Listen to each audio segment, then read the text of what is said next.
देखने का एक अलग ही नजरिया है। मैं आपको इनके हवाले छोड़ता हूँ। Can we have a big big round of applause for Harsh Gujral. इसने मेरा हाथ तो मांग लिया है लेकिन कल से यूज भी करेगा। बट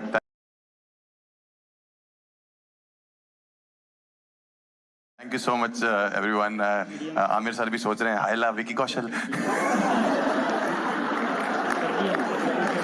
सर अब आप धूम 3 में डबल लेके घूम सकते हो, रियल लाइफ में नहीं लेके घूम सकते। But thank you so much everyone. मैं एक स्टैंड अप कॉमेडियन हूँ, मेरा नाम हर्ष गुजराल है, जिसको नहीं पता। और मैं यहाँ आज एक कॉमेडियन की हैसियत से नहीं आया हूँ, मैं एक तारे जमीन पर के फैन की हैसियत से आया हूँ। 17 ईयर्स ऑफ तारे जमीन पर। मैं ये कहना चाहता हूँ कि दर्शील तो फिर भी बड़ा हो गया, आप वैसे के वैसे ही रह गए हो।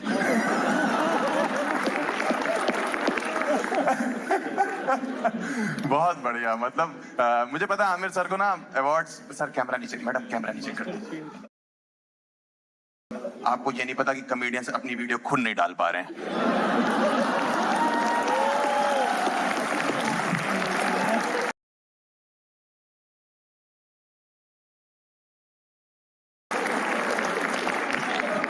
दर्शी तेरी मुझे ऊंचे निकल आई। 17 ईयर्स। मुझे पता है आमिर सर को ना अवार्ड्स पसंद नहीं है, अवार्ड्स फंक्शंस में जाते नहीं है, लेकिन तारे जमीन पर जो पिक्चर थी उसका जो इमोशन था ना, उसके लिए कोई ऑस्कर, कोई फिल्म फेयर और कोई भी आईफा वाइफा कुछ जस्टिफाई नहीं कर सकता है। मैं ये बताना चाहता हूं आपको, क्योंकि हर एक कैरेक्टर जो यहाँ पे बैठा हुआ है उसके अंदर से जो उस पिक्चर में इमोशन निकल के आया था, स्पेशली दर्शील जो ईशान अवस्थी का रोल प्ले कर रहे थे, उनके बाप का जो इमोशन लेस कैरेक्टर था भाई साहब, सैल्यूट मारते हैं। ये वो वाले बाप नहीं होते जो बच्चा जान के बुला के पीट देते कि भाई, कभी कभी तो इसलिए पीट देते क्योंकि बहुत दिन से नहीं पीटा था, जबरदस्ती बच्चा पेल दिया। क्या इमोशनलेस आदमी थे भाई उसमें, मतलब मजा ही आ रहा था देख के। हर आदमी रिलेट, हर बाप तो रिलेट कर ही रहा था। सही बता रहा हूँ भाई, मैं बता नहीं सकता आपको। वो जो हॉस्टल वाला सीन है जब आप छोड़ने जाती हैं दर्शील को, है पूरा मतलब कितना इमोशनल सीन है, कितना सहमा हुआ सीन है। माँ रो रही है, माँ तो रोती है, बड़ा भाई रो रहा है, मोहल्ले वाले रो रहे हैं।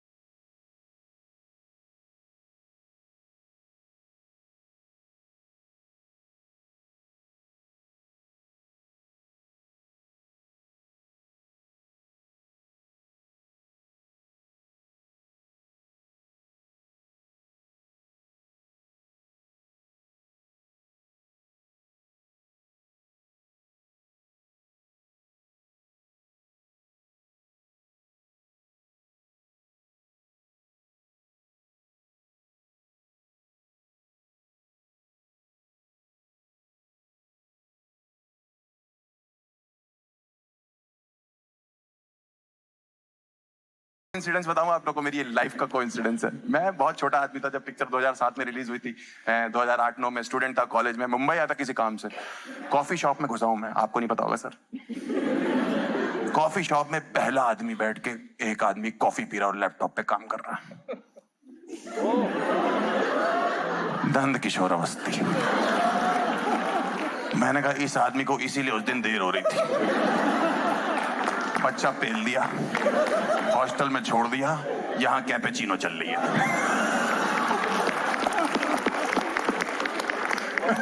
बहुत बढ़िया, इसीलिए तो दिखाया गया ना। गाना भी तो माँ पे है ना कि तेरी परवाह करता हूँ मैं माँ, मेरी माँ।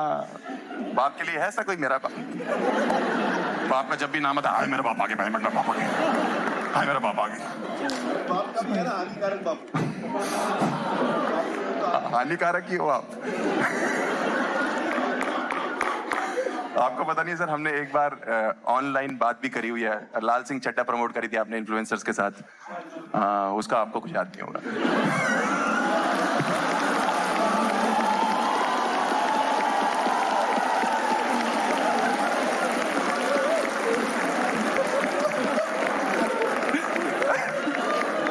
आमिर सर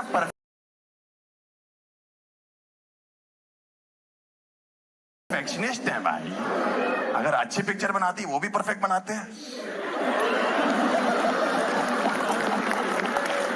और जब खराब बनाते हैं तो एकदम ही परफेक्ट बना देते हैं। देश छोड़ो पूरी दुनिया ठग लेते हैं।